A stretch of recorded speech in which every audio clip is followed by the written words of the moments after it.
नमस्कार प्यारे विद्यार्थियों। हिंदी की शिक्षण विधियाँ चल रही थी। अब छोटी छोटी शिक्षण विधियाँ रही हैं, जैसे एक वीडियो में आपको 3-4 शिक्षण विधियाँ मिल जाएंगी। जो बड़ी शिक्षण विधियाँ थी उनमें मैंने लगभग आपको कंप्लीट करवा दी है। अब छोटी छोटी शिक्षण विधियाँ हैं, उन शिक्षण विधियों में सबसे पहले अपन पढ़ लेते हैं दूरस्थ शिक्षा विधि। दूरस्थ शिक्षा विधि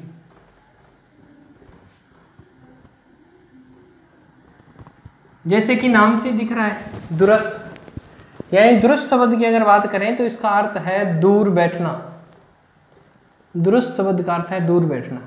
इसे आप अगर कहना चाहो दूरस्थ, लगभग अपन बात करें दूरस्थ अपनी क्षेत्रीय लैंग्वेज में तो इसको बोलते हैं पत्राचार।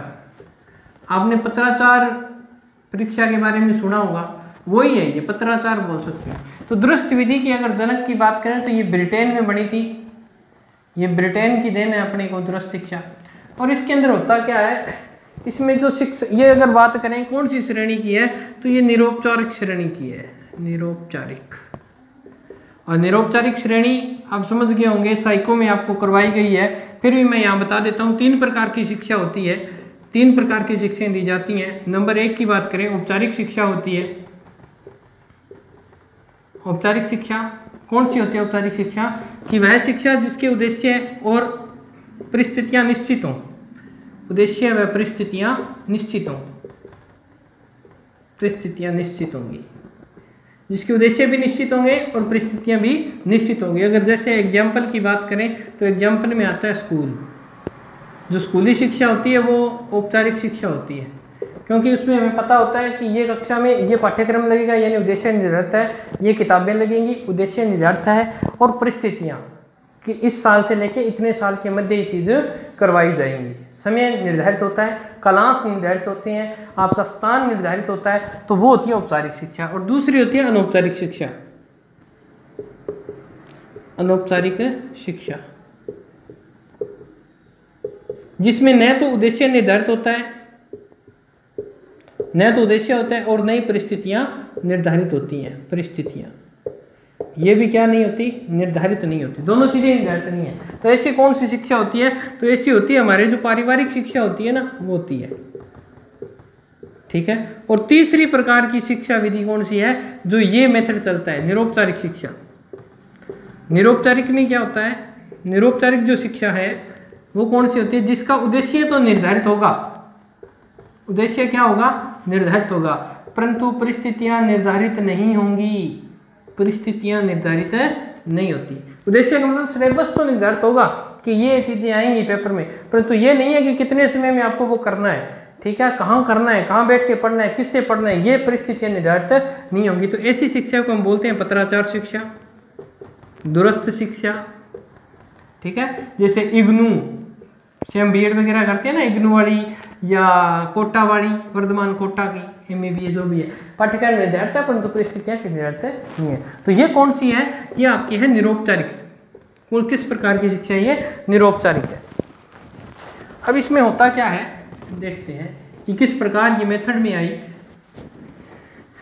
तो इसमें क्या होता है, इसमें जो शिक्षक होता है ना, इसमें शिक्षक और शिक्षार्थी जो शिक्षा को ग्रहण करता है, इसमें शिक्षक और शिक्षार्थी एक दूसरे के आमने सामने नहीं होते। पहली बात यह है। दूरस्थ शिक्षा का अर्थ है दूर बैठना, यानी दूर बैठे बैठे शिक्षा ग्रहण करना। इसमें शिक्षक और शिक्षार्थी एक दूसरे के सामने नहीं होते, फिर भी क्या काम होता है? दोनों के द्वारा क्या करवाया जाता है? शिक्षण करवाया जाता है। कैसे करवाया जाता है? शिक्षक शिक्षार्थी सामने नहीं है एक दूसरे के, फिर भी शिक्षण हो रहा है। कैसे हो रहा है? क्योंकि उसके अंदर शिक्षकों द्वारा एक शिक्षण विषय वस्तु को तैयार कर दिया जाता है, ठीक है, और उसे अध्यापक यानी जो बच्चे होते हैं वो स्वयं अध्ययन करते हैं। क्या करते हैं? स्वयं अध्ययन करते हैं। यानी एक ऐसी नोट्स बना लो, चाहे पाठ्य सामग्री बना लो, एक ऐसी विषय वस्तु जो शिक्षकों के द्वारा पहले से ही क्रम से नियोजित कर दी जाती है, विक्रमित जो मैंने करवाई थी पीछे, उस उद्देश्य से उस सामग्री को तैयार कर दिया जाता है, और शिक्षक जो बच्चा पढ़ने का इच्छुक होता है उसके पास वो चीज़ें उपलब्ध करवा दी जाती हैं, और बालक स्वयं अध्ययन करके उस चीज़ को सीखता है। यही क्या है? दूरस्थ शिक्षा है। तो समझ गए होंगे, शिक्षक शिक्षार्थी सामने न होकर फिर भी क्या करते हैं? शिक्षण कार्यों में संलग्न रहते हैं, इसीलिए इस विषय वस्तु में बालक स्वयं अध्ययन करता है। ठीक है, तो इसमें क्या होता है, इसमें जो शिक्षार्थी होते हैं उनको पढ़ने के लिए आवश्यक सामग्री उपलब्ध करवाई जाती है। शिक्षार्थी को अधिगम के लिए पाठ्य सामग्री उपलब्ध करवाई जाती है और बालक अपने विवेक से, अपनी बुद्धि से उस पाठ्य सामग्री को क्या करता है, याद करता है, उस पाठ्य सामग्री को तैयार करता है। ये क्या है, आपकी दूरस्थ शिक्षा है। अब आपने देखा होगा कि जब आपने किसी ने अगर कोटा यूनिवर्सिटी से एमए वगैरह किया है तो आप जान गए होंगे इसमें क्या होता है। इसमें विद्यार्थी खुद ही क्या करता है, स्वयं अधिगम करता है और जो पाठ्य सामग्री होती है उसमें से महत्वपूर्ण नोट्स तैयार करता है, महत्वपूर्ण नोट्स तैयार करता है और उस नोट्सों के माध्यम से ही वो अपनी अधिगम सामग्री को क्या कर लेता है, कंप्लीट कर लेता है। यानी बालक ही क्रियाशील है। और ग्रुप जहाँ बालक क्रियाशील होगा तो वो विधि क्या मानी जाएगी, मनोवैज्ञानिक मानी जाएगी। जहाँ बालक ही सब कुछ कर रहा है अर्थात वो विधि क्या है, मनोवैज्ञानिक है। इस बात का मैंने आपको पहले भी बताया था। ठीक है, अगर आज मैं वर्तमान की बात करूँ, कोरोना की वजह से, इसकी वजह से भी कौन सी शिक्षा प्रणाली काम आ रही है, अब दूरस्थ शिक्षा प्रणाली। क्योंकि बड़े बड़े स्कूल हैं वो क्या कर रहे हैं, बालकों को भेज रहे हैं, पाठ्य सामग्री बालक उस पर तैयार कर रहे हैं। अब मैं आपको पढ़ा रहा हूँ, ये दूरस्थ शिक्षा है। आप कहीं बैठे हो, कहीं बैठे पढ़ रहे हो, आपको विषय वस्तु दी जा रही है, आप उस विषय वस्तु को याद कर रहे हो, उसमें कुछ ऐड कर रहे हो, तो ये सब क्या है, दूरस्थ शिक्षा का ही है। आप तो आजकल की बात करें तो आजकल टीवी, ठीक है, मोबाइल फोन, इनके माध्यम से भी क्या किया जा रहा है, दूरस्थ शिक्षा को बढ़ावा दिया जा रहा है और जो शिक्षण सामग्री है वो छात्रों तक पहुंचाई जा रही है। तो ये वर्तमान में ये शिक्षा बहुत ही काम की है, दूरस्थ शिक्षा विधि, जो इस वर्तमान स्थिति को बहुत ही हैंडल कर रही है। ठीक है, तो ये दूरस्थ शिक्षा थी जिसमें दूर बैठ के शिक्षण करना होता है, अध्यापक और शिक्षक कोई पास नहीं होते। ठीक है, निरौपचारिक शिक्षण पद्धति की है, मनोवैज्ञानिक है, इसमें बालक स्वयं अध्ययन करता है। ठीक है, और आजकल टीवी, मोबाइल, छात्र इंटरनेट के माध्यम से शिक्षण सामग्री पहुंचाई जा रही है। तो इसकी अगर बात करें एग्जाम्पल की तो इग्नू विश्वविद्यालय इसी पे आधारित है, दूरस्थ शिक्षा पे ही है। एक ये है, एक वर्धमान कोटा का, और ये भी क्या है, इसी पे आधारित है, वर्धमान कोटा वाला भी। ठीक है, अब इसी विधि के गुण क्या हैं वो पढ़ लेते हैं। तो ये विधि किन के लिए उपयोगी है, आप सोच के देखो कि ये विधि किसके लिए उपयोगी है। तो ये विधि उनके लिए उपयोगी है जो शिक्षा को छोड़ चुके हैं और उनके मन में है कि मैं आज भी पढ़ूं, परंतु उनकी उम्र उन बालकों से क्या है, भिन्न है। तो उनके लिए विधि बहुत उपयोगी है। जो दूर दराज के हैं, जो पहाड़ी इलाकों में है, जो स्कूल में आ नहीं सकते, घर पे रह सकती हैं, कामकाजी महिलाएं हैं, या कोई जॉब में व्यक्ति लगा हुआ है, वो अपनी डिग्री बढ़ाना चाहता है, तो वो इस शिक्षण मेथड को अपनाता है, दूर बैठे शिक्षा ग्रहण करता है। तो नंबर 1 की बात करें, इसमें गुण क्या है इस विधि के, तो ध्यान रखना, यह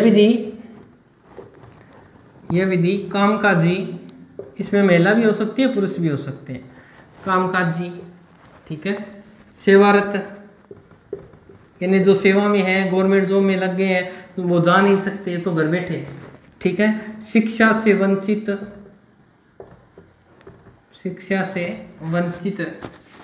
जो बालक हैं उनके लिए उपयोगी है, बालकों के लिए उपयोगी है ये,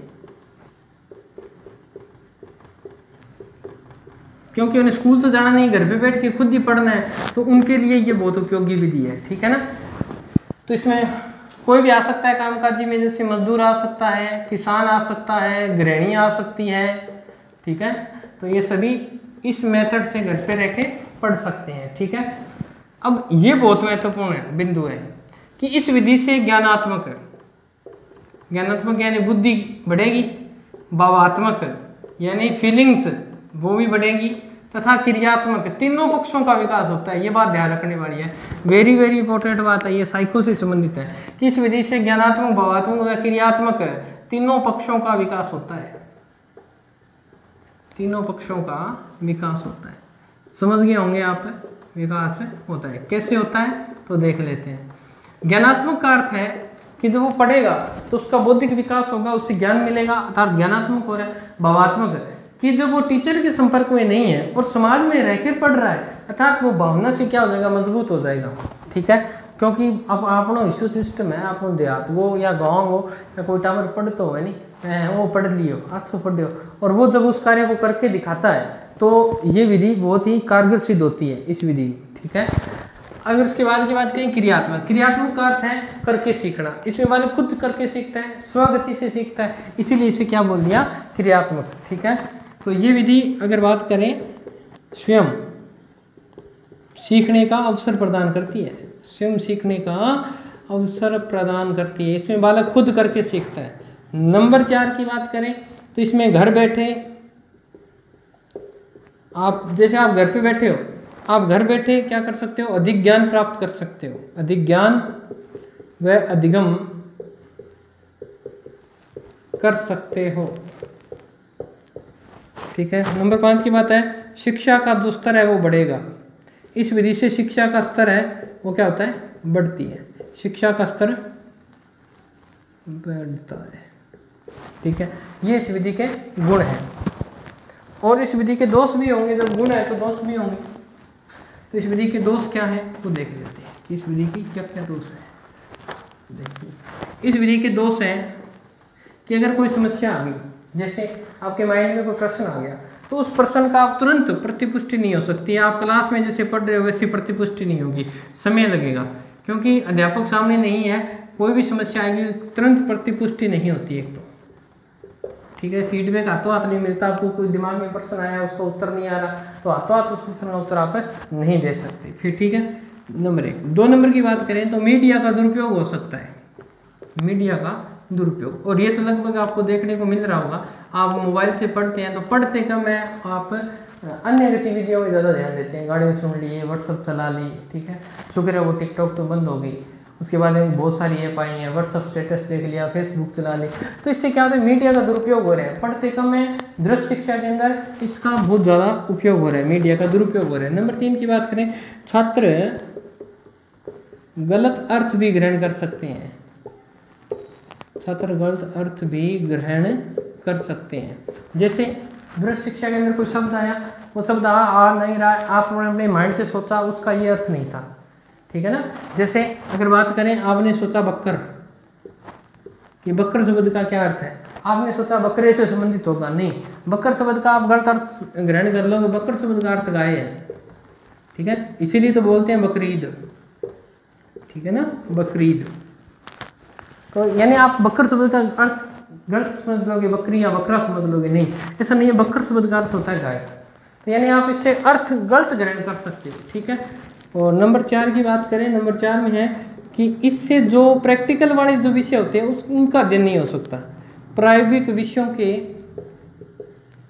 प्रैक्टिकल के जितने भी विषय, प्रायोगिक विषयों का शिक्षण इस मेथड से नहीं होता, शिक्षण नहीं होगा, यानी आप जो प्रैक्टिकल वाले सब्जेक्ट हैं, प्रैक्टिकल में तो अध्यापक और बच्चे आमने सामने हुए तो प्रैक्टिकल हो पाएगा, तो अन्यथा प्रैक्टिकल नहीं हो पाएगा।